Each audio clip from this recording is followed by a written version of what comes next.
Welcome back to College Basketball Recruiting Weekly. I'm your host, 24/7 Sports Director of Scouting, Adam Finkelstein, and we have an action-packed show for you. It begins with two generational players and talk of retirement. Carmelo Anthony, he says he's done. LeBron James, he's got some thinking to do. What does that mean for these generational players and their sons? We're going to break it down. That's not all we're going to talk about from the high school game. In fact, we are going to talk about which 2024 and 25 prospects have elevated their stock during this spring grassroots season. And of course, it is still transfer portal season. I don't care that the portal's closed. You got a lot of players looking for new homes, and we are going to break it all down. First, the latest transfer intel with some of the biggest names left on the board. Then, we're going to talk about the programs that have already been able to take a step forward and those who have fallen back. And then last but not least, break down conference by conference who's got the number one incoming transfer. All that and more coming up next. The Los Angeles Lakers were one of the best teams in the NBA after the All-Star break, but they were still swept by the Denver Nuggets in the Western Conference Finals. Now, after the game, LeBron asked about his future. He said he had a lot of thinking to do. Of course, he's been on the record multiple times now saying he wants to play with Bronny. That would, in theory, means he's got a couple more years left. Has that plan changed? We're going to discuss. One plan we know for sure, Carmelo Anthony is calling it a career and a Hall of Fame career. It has been, he says, his legacy is his son. These two father-son duos. I break it down with Travis Branham and Eric Bossi.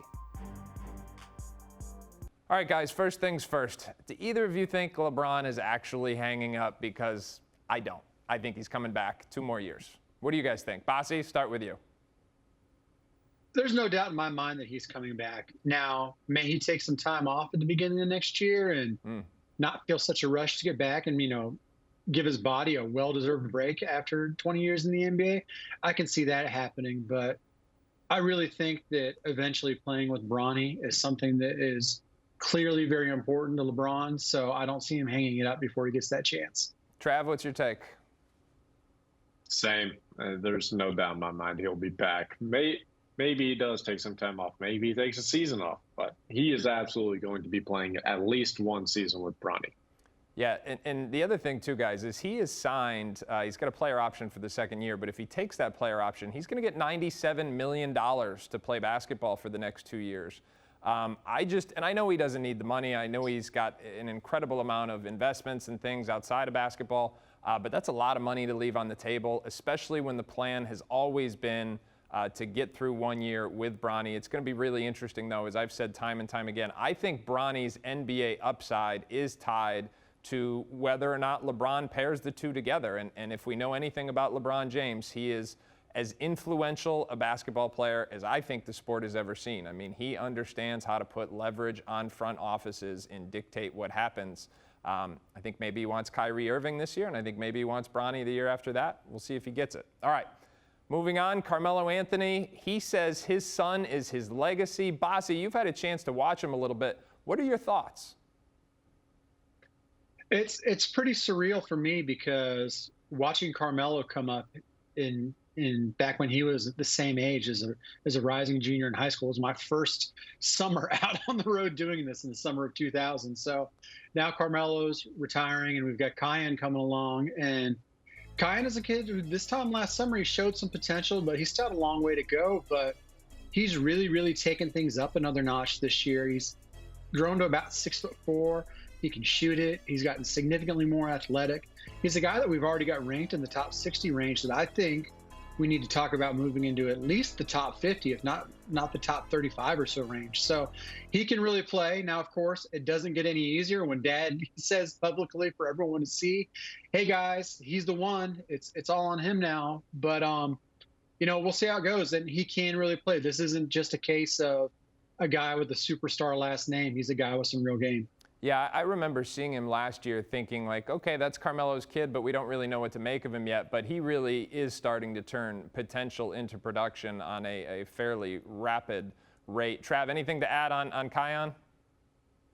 No, just that anytime you kind of bestow such a statement on somebody, it's you're setting the bar awfully high, especially with a career that Carmelo Anthony has had, winning a national championship with Syracuse and being a Hall of Fame NBA basketball player, one of the best scorers of all time, dubbing Kiyan as the guy to carry the torch, if you will. I mean, that's a lot to bestow on a kid. We saw what happened with Bronny James and just how nitpicked he was. The most criticized player that we probably have ever seen come through high school basketball. And don't want to necessarily see that go on to another kid, but I mean, shoot, man, he's got a heck of a coach that he gets to call dad every single day. I was going to say, if I could add one more thing, one thing I do appreciate that Carmelo did is why he said that, it's up to Kai to carry on the legacy.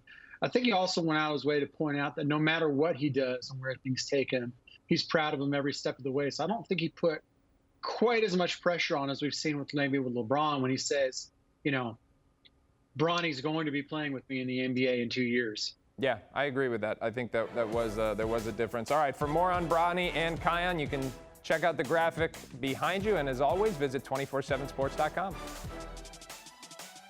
If you've been watching College Basketball Recruiting Weekly in recent weeks, you already know about the top prospects in 2024 and 2025. But who have been some of the recent risers? We're going to break them down right now. All right, guys, last week we talked about the race for number one in 2024. Now we're going to talk about players who are rising up the board. And Bossi, I'm going to start with you. Who has made the biggest impression in recent weeks? In the class of 2024, I'm going to go with VJ Edgecombe, 6'5" wing out of New York, well, by way of the Bahamas, who's been playing with Austin Rivers Southeast Elite. He's really a guy that came on for us in the winter playing at Long Island Lutheran. We saw him with his athleticism, his ability to get the cup. What's standing out now is that he really seems to be turning into a very good spot-up jump shooter. Still has some work to do on his handles, but he is becoming more elusive off the dribble, especially if he can catch the ball in motion and really turn downhill and get to the rim. We already put him in our top 50. He's a guy who I think I could see moving into at least the top 25, if not even maybe the top 15 range in the class of 2024. Just really like what he's got going on. I couldn't agree with you more. I'm going to hold that thought, Travis. We're going to stay in 24. I'm going to go with you because you've got another guy that I was super impressed with. Yeah, if nobody's been following me, or if you are following me, I mean, you already know my answer, and that is North Carolina commitment, Drake Powell. Going back to January and February when I got to watch him in high school season, he is a player that made a massive leap, and he made a massive leap up our rankings, up into the top 20. But as we would talk about behind the scenes, we didn't necessarily think he was done moving up the board, and he has proven just that this spring. Talking about arguably the best defender in the entire class, elite athlete, very twitchy, quick off his feet, always brings a great motor and engagement on the defensive end of the floor. But then on the offensive end, he's made tremendous strides, and he continues to get better seemingly every single time out on the court. You can make the open shot. Seen him hit some step-back threes this spring.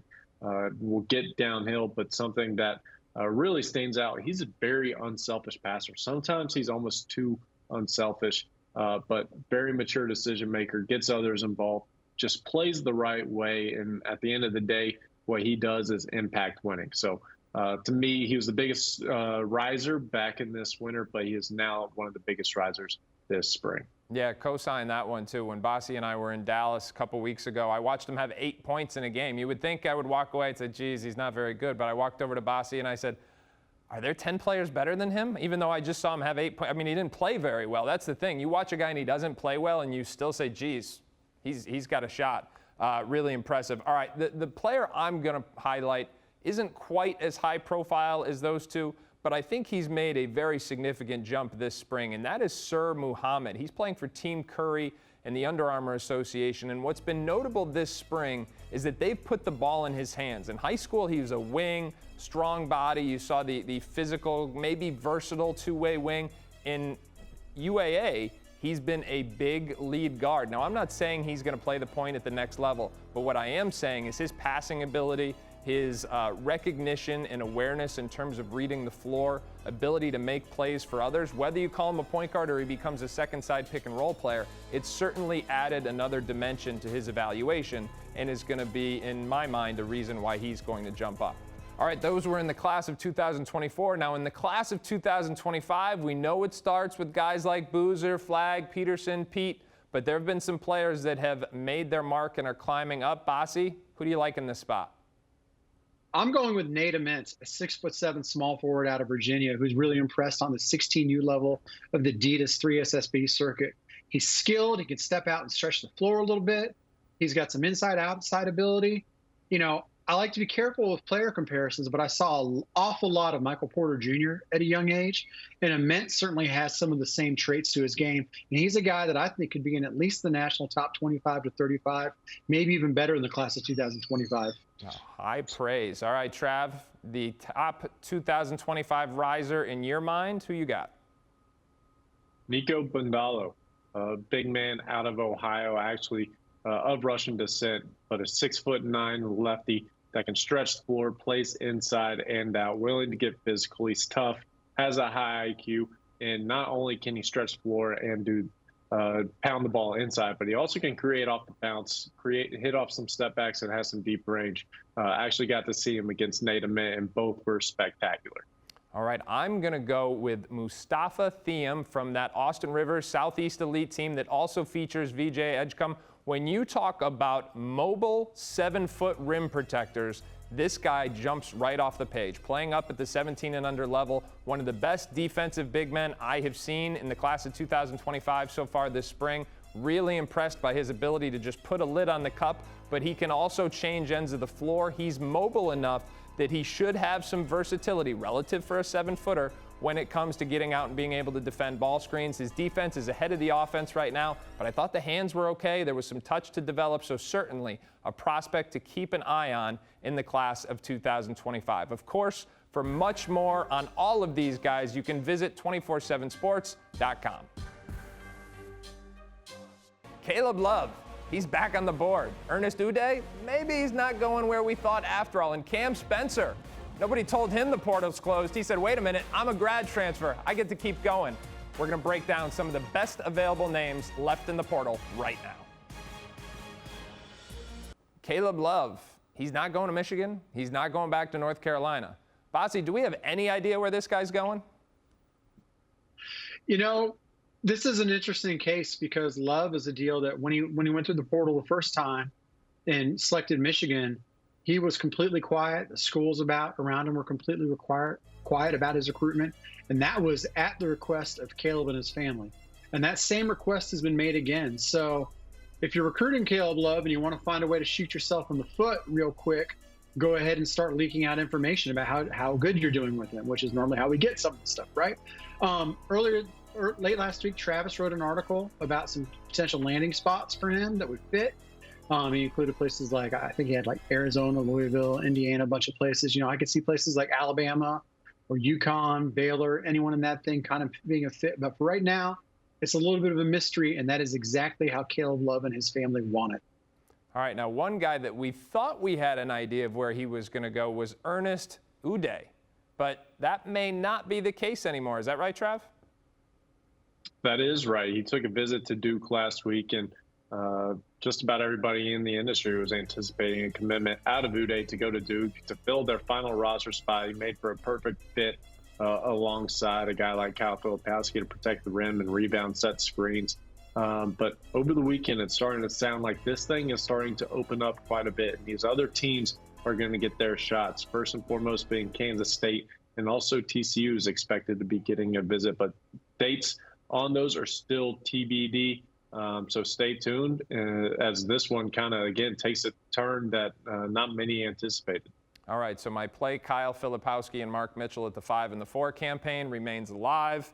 I will bring up Cam Spencer, who left Rutgers, the DMV native, certainly made quite a splash on social media. A couple former teammates weren't really happy with that decision, asking him to back it up for the NIL. Speculation was that Georgetown was the early favorite. Since then, places like Maryland and Miami also being mentioned. But remember, the key here is that he is a grad transfer, and grad transfers are not subject to the same rules about the portal as everyone else. So while the portal is closed, the grad transfers can go in at any time. Thus, we have one more big name left on the board. All right, for much more on these guys, you can check out the 10 best available transfers according to Travis's transfer rankings. And of course, 247sports.com for all the intel. The portal shall giveth, and the portal shall taketh away. So while some teams like Kansas have rebuilt their roster and are ready to contend for a national championship, others have taken a step back. We're going to break it all down, the winners and the losers of transfer portal season so far. All right, Trav, you are the king of all things portal related, so I'm going to give you the first pick. Who do you think has helped themselves the most here this spring? Without question, it is West Virginia. They have the number 2 overall transfer portal class. Getting a top 5 transfer, first and foremost, in Jesse Edwards, big man out of Syracuse. Also getting quite a few bucket getters first. Raekwon Battle, tremendous pickup, I think. And then Kirk Kriisa out of Arizona. Team that finished towards the back end of the Big 12 conference this season. So next year, with this transfer portal class, I anticipate them making a very big jump. All right, Bossi, you're going with a team that has done pretty well in the portal before. Who do you like? Yeah, well, I got to go with Kansas here. They are number 1 in our transfer portal rankings, so it makes sense to start with them. They lost an awful lot of the portal and still probably need to replace some parts, but they did go big getting Hunter Dickinson, the best player in the portal. We know what he can do. There's not much question about what he'll be able to do playing for Bill Self and how he utilizes big men. I think Arterio Morris is probably of their haul going to be the most interesting guy to watch. He's a former McDonald's All-American, 5-star prospect who kind of floundered a little bit at Texas as a freshman. Let's see, can he be humbled from that experience, go to a new place, and be fueled to prove the guy that he was? If he can do that, then this portal class can really pop, and Kansas needs them to. All right, now I'm going to go with a group that I think is going to be much better because they were really bad last year, and that is Louisville. Obviously, this is a combination of portal and high school. In fact, they have, if I'm not mistaken, 5 commitments from the high school ranks, 1 junior college, and then a couple of key portal additions. Sky Clark is going to be the player coming in from Illinois who's going to be able to run the show. But then Trey White from USC, someone who I think will have the green light early and often as a focal point of this offense. It's been really a complete roster rebuild for Kenny Payne. 9 new players going to be Cardinals next year. It's been a combination of high school, junior college, and the portal. But start to finish, in terms of the most improved teams, I'm going to go with the Cardinals. All right, now I know we don't like to do this, but in terms of the teams that have taken a step backward, Trav, I will start with you. Who you got? Got to go with Kentucky on this one. They do have the number 1 recruiting class in 2023 incoming, but this is a team in this offseason that has been basically at the mercy of Oscar Tshiebwe and Antonio Reeves. There's so much riding on these two, and they have not landed a single transfer as of yet. So if those 2 guys, even if one of them opts to go to the draft and not return, that's an extremely big hit to the Kentucky program, especially this late into the portal. There's not many more that we're anticipating to go in. There still will be a couple, but not many that can really move the needle. And again, they will be in line trying to advocate to get these kids on campus. So as of today, sounds like there's only about 7 scholarship players in line for the 2023-24 season for Kentucky. And that can really be a big, big miss if Antonio Reeves and Oscar Tshiebwe opt to stay in the draft. Yeah, that's a problem. And that's exactly what I was going to ask, is how many scholarship players do they have right now? 7. Not necessarily going to get it done, but if history has taught us anything, it's don't count out John Calipari's ability to get creative adding to the roster late. Bossi, who has taken a step back here in your mind? Man, this kills me to say it because I think he's one of the nicest guys in the industry and somebody that I have a ton of respect for. But Oklahoma State really got hit hard with the portal, losing some really key players, whether it's Avery Anderson going to TCU, Caleb Boone going to UNLV, Musa Cisse going to Ole Miss. You have those guys combined with what's a really good high school recruiting class coming in. You're feeling pretty good about things next year, but you lose those guys and replacing them in the portal has not been easy. Now, I do like Javon Small, a point guard from East Carolina. He's pretty good, but guys like Mike Marsh and Hickson, we're not really sure what to expect out of those guys. And as much as it pains me to say, Oklahoma State is still doing some scrambling, and really, at least in my neck of the woods in the Big 12, I don't know anyone who got hit harder by the portal and hasn't quite yet replaced what they lost.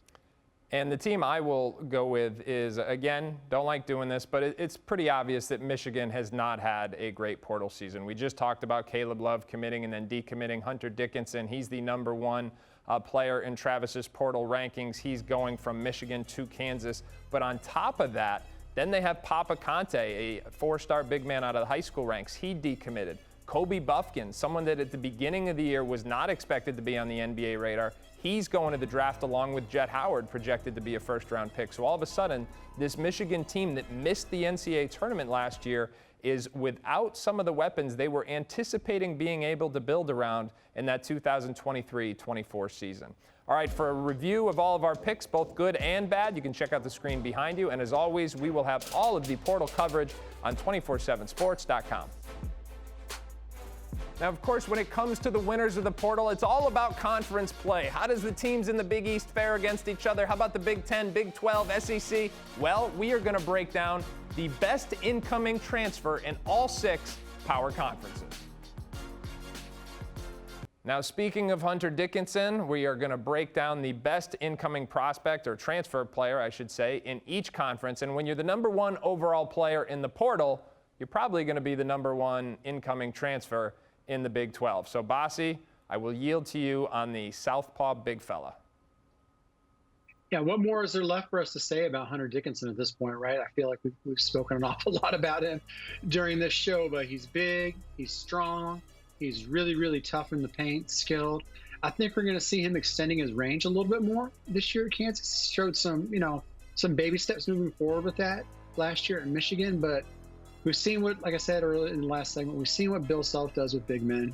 We know the type of production that Hunter Dickinson has already had. He's an All-American level big man.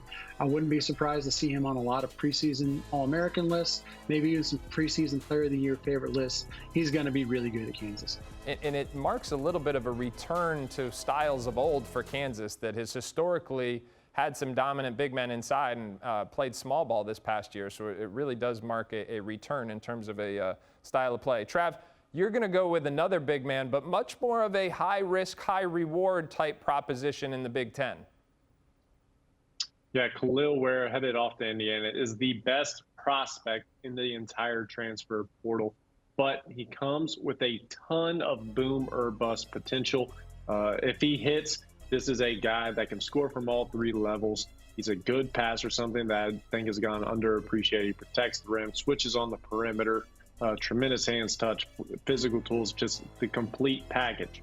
But historically, the biggest question marks are in his competitiveness and his motor, something that has fluctuated drastically throughout his high school and early college career at Oregon this past season. So if you're looking for the best player in the portal, look at Hunter Dickinson. But if you're looking for the best prospect, guy who you can really tap into a ton of potential, look at Khalil Ware.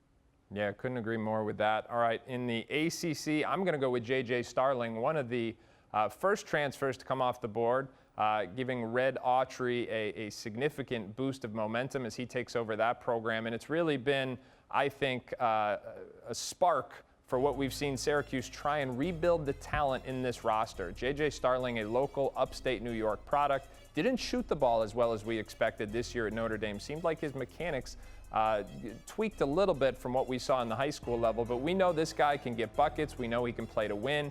Well-rounded player. He's going to go home and play in front of that local crowd for a Syracuse team that I kind of like what they're doing. I like the pairing with Chance Westry, and if Judah Mintz comes back, look out for the orange. All right, moving on to the Pac-12. Now, Ebos and Trav, jump in and correct me here if I'm wrong, but does the Pac-12 not have a single commitment inside the top 30? Is that right?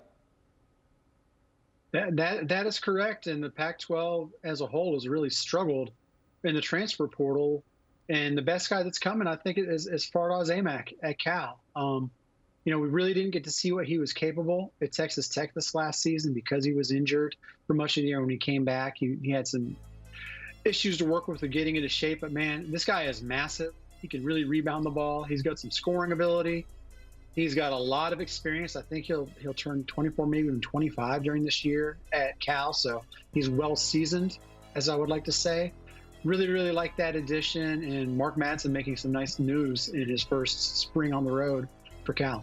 All right, now another guy making moves, and to no one's surprise is Chris Beard at Ole Miss. Trav, who's he got coming to town? He's got Brandon Murray, but interestingly enough, this is Brandon's second time transferring, so it's likely he's going to have to sit out unless the NCAA passes him off onto a waiver. But those are going to be very tough to come by. At this time last year, he could have gone just about anywhere in the country, but he took he made a head-scratching decision, went off to Georgetown that we all knew was on the hot seat. And so now he's back on the board, a tremendous, tremendous talent. I don't think he got to show just how good of a player he is this past season. We got to see it at LSU and how he can impact winning as a freshman, both on and off the ball. Just a big-bodied, explosive guard that can score the basketball, but also can facilitate and defend. And in the Big East, Rick Pitino has a strong-bodied, shot-making, volume scorer coming to town in Jordan Dingle, a player that we have talked about on this show before, but is going to bring some offensive explosiveness back to his hometown to play for Rick Pitino in his first year at the helm of the St. John's program. All right, now to recap, we've got Hunter Dickinson to Kansas in the Big 12. We've got Khalil Ware to Indiana in the Big 10. J.J. Starling to Syracuse in the ACC. Brandon Murray to Ole Miss this year or next in the SEC. Jordan Dingle to the Big East in St. John's. And Fardaws Aimaq to Cal in the Pac-12. As always, thanks so much for watching. We will be back next week. And until then, you can find everything you need: college basketball, transfer portal, NBA draft, high school recruiting. You know where to look. 247sports.com and the 24/7 Sports channel.